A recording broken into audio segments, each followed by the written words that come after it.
예수께서 이 말씀을 다 마치시고 제자들에게 이르시되 너희가 아는 바와 같이 이틀이 지나면 유월절이라. 인자가 십자가에 못 박히기 위하여 팔리리라. 그때 대제사장들과 백성의 장로들이 가야바라 하는 대제사장의 관정에 모여 예수를 흉계로 잡아 죽이려고 의논하되 밀란이 날까 하노니 명절에는 하지 말자. 예수께서 베다니 나병 환자 시몬의 집에 계실 때 한 여자가 매우 귀한 향유 한 옥합을 가지고 나와서 식사하시는 예수의 머리에 부으니 제자들이 보고 분개하여 이르되 무슨 의도로 이것을 허비하느냐? 이것을 비싼 값에 팔아 가난한 자들에게 줄 수 있었겠도다. 예수께서 아시고 그들에게 이르시되 너희가 어찌하여 이 여자를 괴롭게 하느냐? 그가 내게 좋은 일을 하였느니라. 가난한 자들은 항상 너희와 함께 있거니와 나는 항상 함께 있지 아니하리라. 이 여자가 내 몸에 이 향유를 부은 것은 내 장례를 위하여 함이니라. 내가 진실로 너희에게 이르노니 온 천하에 어디서든지 이 복음이 전파되는 곳에서는 이 여자가 행한 일도 말하여 그를 기억하리라. 그때 12 중에 하나인 가론 유다라 하는 자가 대제사장들에게 가서 말하되 내가 예수를 너희에게 넘겨주리니 얼마나 주려느냐? 그들이 은 30을 달아주거늘 그가 그때부터 예수를 넘겨줄 기회를 찾더라. 예, 오늘 이제 마태복음 26장, 27장 이 두 장은 예수님께서 본격적으로 잡히시고 십자가에 못 박히시는 예수님의 순환에 대한 아주 중요한 장이 됩니다. 그리고 이제 28장에 가면 예수님께서 부활하시고 나중에 승천하시면서 마지막에 제자들에게 모든 민족으로 제자를 삼아라 말씀을 하고 가시죠. 내가 너희와 항상 함께 있겠다. 임마누엘의 약속으로 마태복음을 마치게 됩니다. 오늘 말씀 26장 이제 1절을 보면 예수께서 이 말씀을 다 마치시고 자 예수님께서 이제 십자가를 지시며 이들을 구원하기 위해서 구속의 역사를 시작하는데 그 이전에 무엇이 있었느냐? 너희들이 지금부터 깨어 주님의 종말을 준비해라. 세상의 종말을 준비하고 주님의 종말을 준비해라. 이 말씀을 하신 겁니다. 그러니까 항상 예수님께서는 말씀을 하시고 이 말씀이 삶의 능력으로 실제로 어떻게 나타나는가를 항상 보여주십니다. 마태복음 5장에도 보면 산상설교를 하시죠. 5장, 6장, 7장 산상설교를 하시고 그 다음에 어떻게 하느냐? 8장, 9장에 9가지 기적을 통해서 이 말씀이 어떻게 삶의 능력으로 나타나는가를 보여주십니다. 10장에도 보면 제자들에 대해서 설교를 하시고 그리고 나서 이 제자들을 실제로 파송하시죠. 그러니까 항상 예수님은 말씀하시고 그 다음에 역사하시고 그리고 마지막 이제 십자가를 지시기 전에 제자들에게 마지막 준비를 위해 그동안 이제 마가의 다락방에서 말씀하시고 그 다음에 이제는 십자가에 달려 돌아가시기 위해 준비를 하십니다. 자, 2절에 말씀합니다. 너희가 아는 바와 같이 이틀이 지나면 유월절이라 그럽니다. 보통 이제 4월 중순쯤부터 이제 유월절이 시작이 되는데 유월절은 우리가 잘 아는 대로 이스라엘 백성들이 출애굽을 할 때 어린 양을 잡아서 문설주에 발랐던 기간이죠. 보통 이제 유월절을 이제 시작을 하면 유월절 다음에 이제 일주일간 이제 무교절이 시작이 됩니다. 그래서 이제 유월절 무교절이 이제 연결이 되어 있죠. 양을 잡고 그 다음에 누룩 없는 떡을 먹는 그게 이제 연결이 되어 있습니다. 자, 이 유월절이 되게 되는데 예수님이 뭐라 그러냐? 이제 이 유월절에 인자가 십자가에 못 박히기 위하여 팔리리라 그럽니다. 자, 이제부터 예수님께서는 수동의 삶으로 들어가십니다. 수동의 삶. 이게 뭐냐면 내 마음과 내 뜻대로 하는 것이 아니라 하나님의 섭리의 걸음을 맡기며 이제 무력한 수동의 삶의 형태로. 그래서 이제 그게 여기 나오는 못 박히고 그 다음에 팔리고, 그리고 잡히고, 또 채찍질 당하고. 그러니까는 이제부터는 예수님이 자의로 무엇인가를 하시는 것이 없습니다. 이제 무력하게 당하는 것이죠. 근데 이 당함을 통하여 어떻게 되느냐? 주님의 뜻을 이루어간다는 겁니다. 지렁이도 밟으면 꿈틀댄다고 하는데 우리도 밟히면 꿈틀대지 않습니까? 욱하고.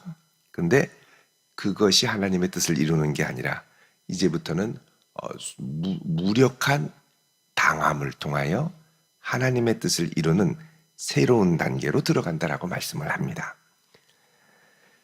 자, 그래서 이제 그때가 언제냐? 이틀이 지나면 인자가 십자가에 못 박히기 위하여 팔릴 것이다. 예수님이 유월절 어린 양으로 자신을 내어주시는 것이죠. 3절에 그때의 대제사장들과 백성의 장로들이 가야바라 하는 대제사장의 관정에 모였다 그럽니다. 여기 그 당시에 예수님 당시에 대제사장이 가야바였죠.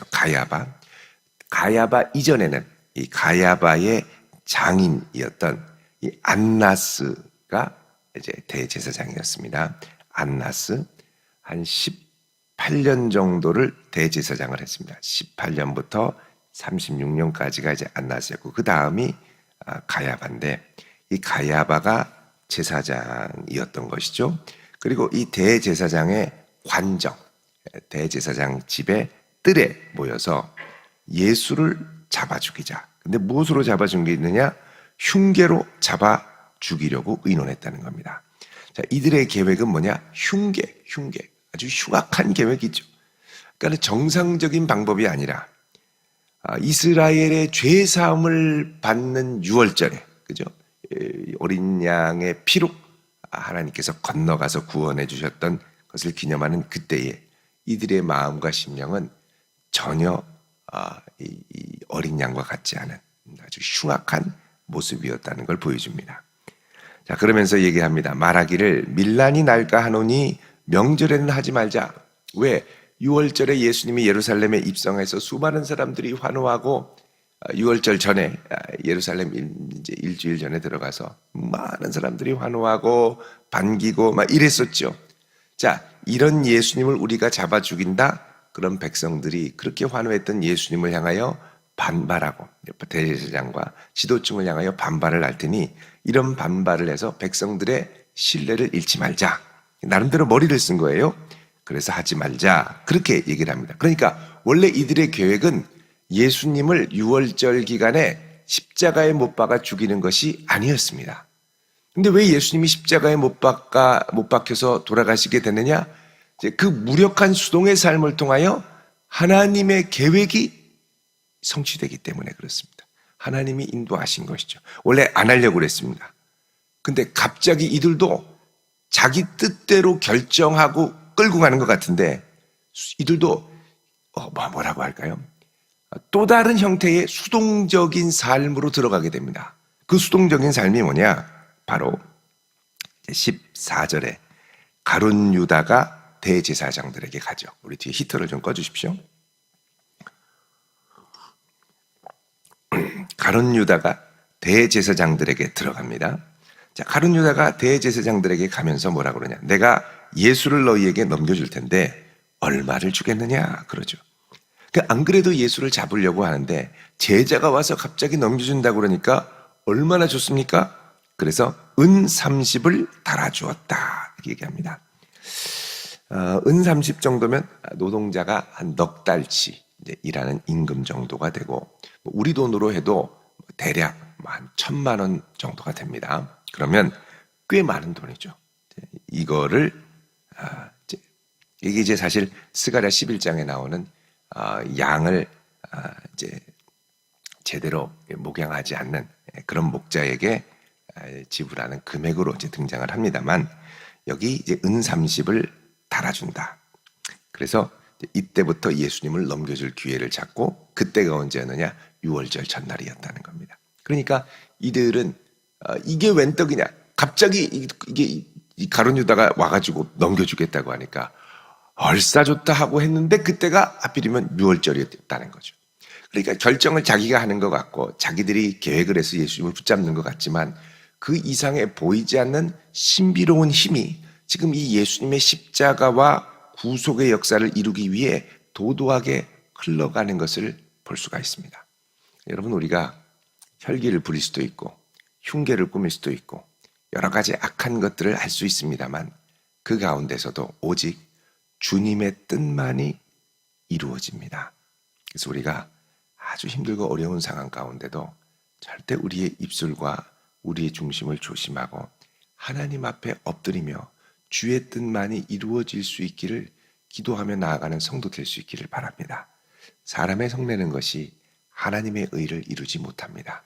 그 가운데 역사하시는 하나님의 뜻만이 이루어지게 돼 있죠.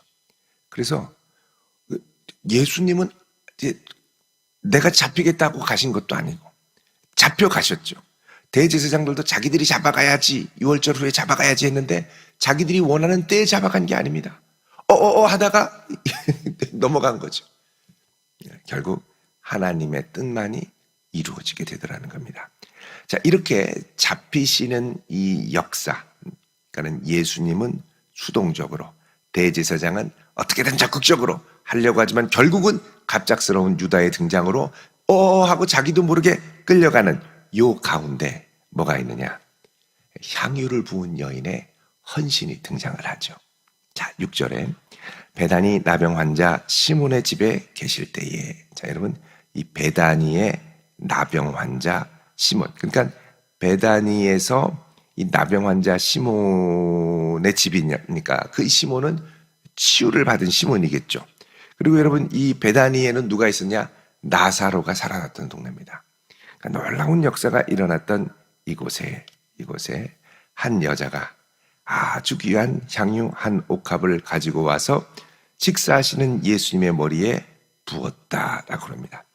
여러분, 이 향유 한 옥합은 이제 여성들이 결혼을 할 때 지참금으로, 신부 지참금으로 종종 가져갔던 아주 귀하고 비싼 몇 천만 원을 호가하는 아주 귀한 향유 한 옥합, 요거를 갖고 식사하시는 예수님의 머리에 붓고 그 다음에 다른 복음서에 보면 머리털로 발을 닦아드리죠. 갑작스러운 이 장면 앞에 제자들이 어안이 벙벙해집니다. 보통 이제 그 당시에 이제 향유는 1세기 그 전후로 해서 이제 로마가 전 세계를 이제 제패하면서 이제 해상이 안정이 되고 무역이 자유로워지면서 이제 인도나 중국 쪽에 또 아라비아 쪽에 아주 중요한 이 향유를 많이 가지고 왔고, 특히 모략과 같은 이런 것들이 어디에 쓰느냐? 귀족들의 장례에 많이 사용이 됐습니다. 그래서 아주 고가의 귀한 것으로 많이 이제 수입이 되었었는데, 이 옥합 향유를 소유하고 있다라는 건 이제 이 여인이 많은 준비를 한 것이죠. 자, 그래서 예수님의 머리에 부었다라는 겁니다. 여러분, 이거를 차라리 팔아서 예수님 맛있는 걸 사드리든지 나귀를 사드리든지 여러 가지 할 수 있잖아요. 그냥 향유를 뭐 어마어마하게 비싼 거를 그냥 다 부었다. 이 제자들이 생각할 때는 아이고 저 낭비, 이렇게 생각을 한 거예요. 근데 예수님께서는 이것을 아시고 뭐라 그러냐? 10절에 어찌하여 이 여자를 괴롭게 하느냐? 그가 내게 좋은 일을 하였느니라 그럽니다. 좋은 일을 했다는 거예요. 그리고 예수님이 이 여인이 향유를 부은 걸 기쁘게 받으셨다는 겁니다. 우리가 생각할 땐 야, 이거 낭비 아니냐? 아깝다. 그동안 열심히 일해서 모은 거를 어떻게 한순간에 그렇게 다 허비해 버릴 수 있느냐라고 생각할 수 있죠. 근데 예수님께서는 귀하다라고 그러죠. 그래서 12절에 이 여자가 내 몸에 향유를 부은 것은 내 장례를 위함이니라.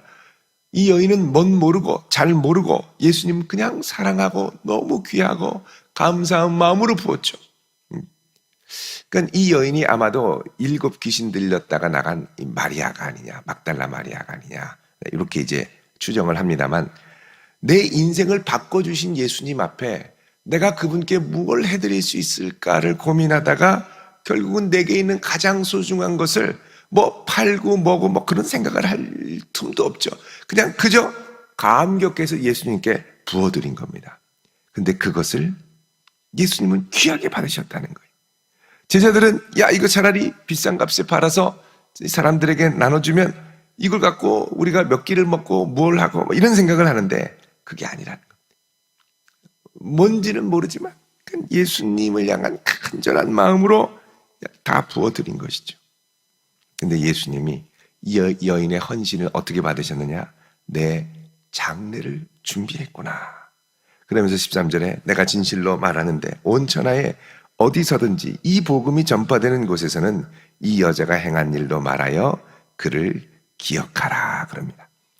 여러분, 복음이 전파되는 이곳에 이 여인이 이렇게 했던 행위를 말하여 기념하라는 것은 이 여인의 행위가 복음의 본질과 맞닿아 있기 때문에 그렇습니다. 여러분, 하나님께서 그 아들 독생자 예수 그리스도를 우리에게 주신 것이 이것과 비슷합니다. 우리 잘 아는 요한복음 3장 16절 말씀 있죠? 하나님이 세상을 이처럼 사랑하사 뭘 주셨어요? 독생자를 주셨습니다.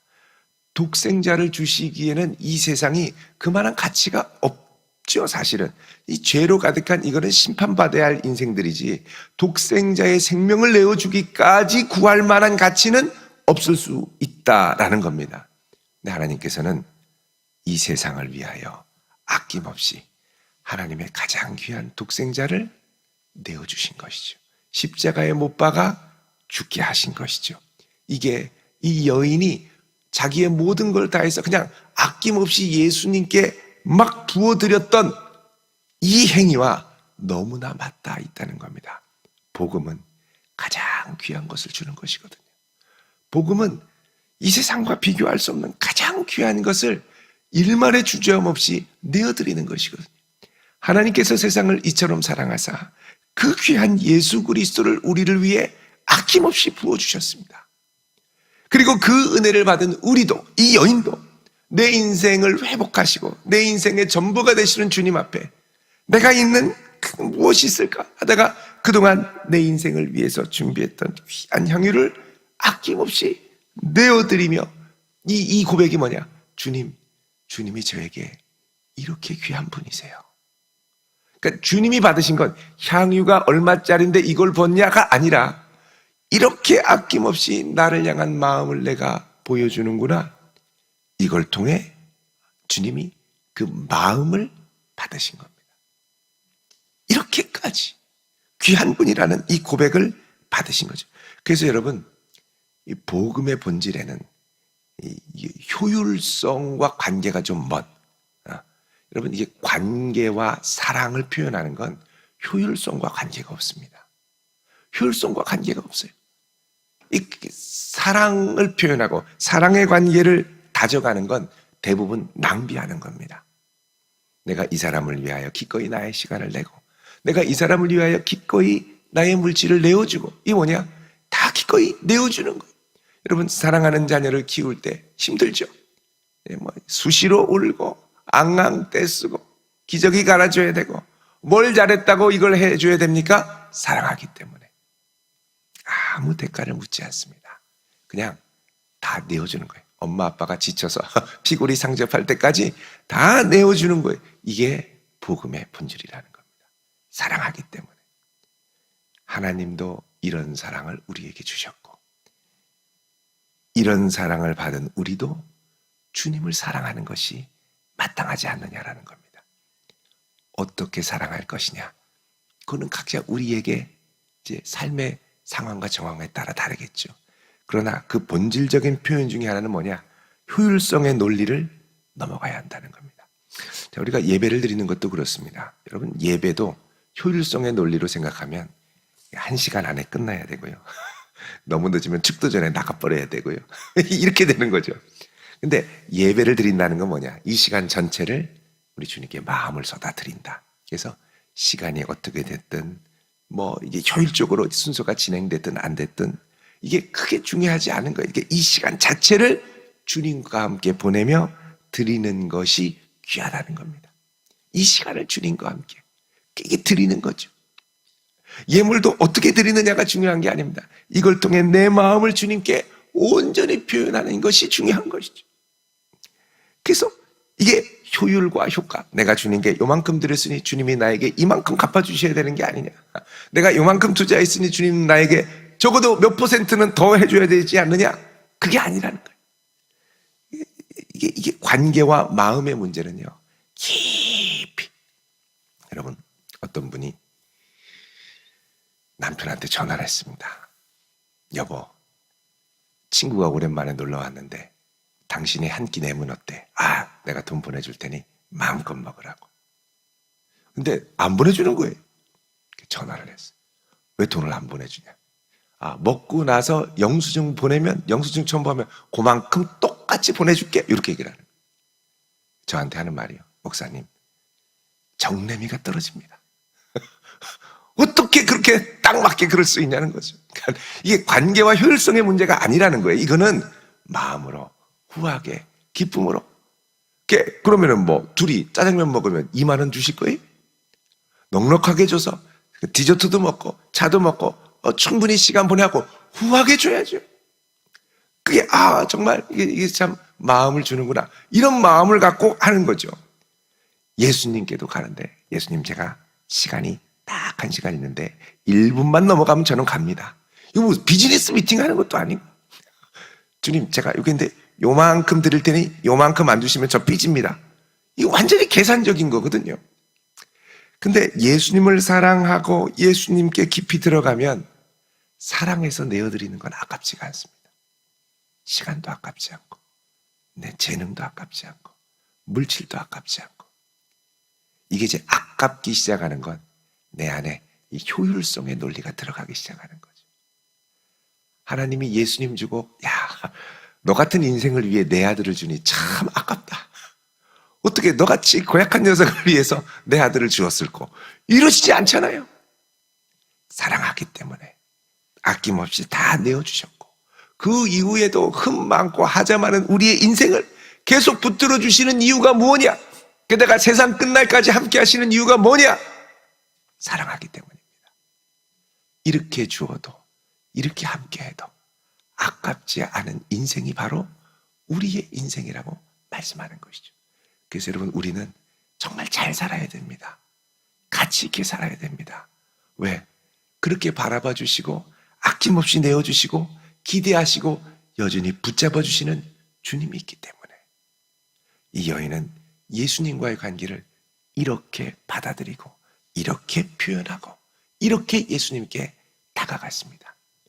그러니까 하나님이 세상을 사랑해서 이처럼 자신을 내어주는 그 마음의 본질에 그래도 가장 가까이 다가간 여인이 이 많은 사람들 중에 이 여인이었다는 거예요.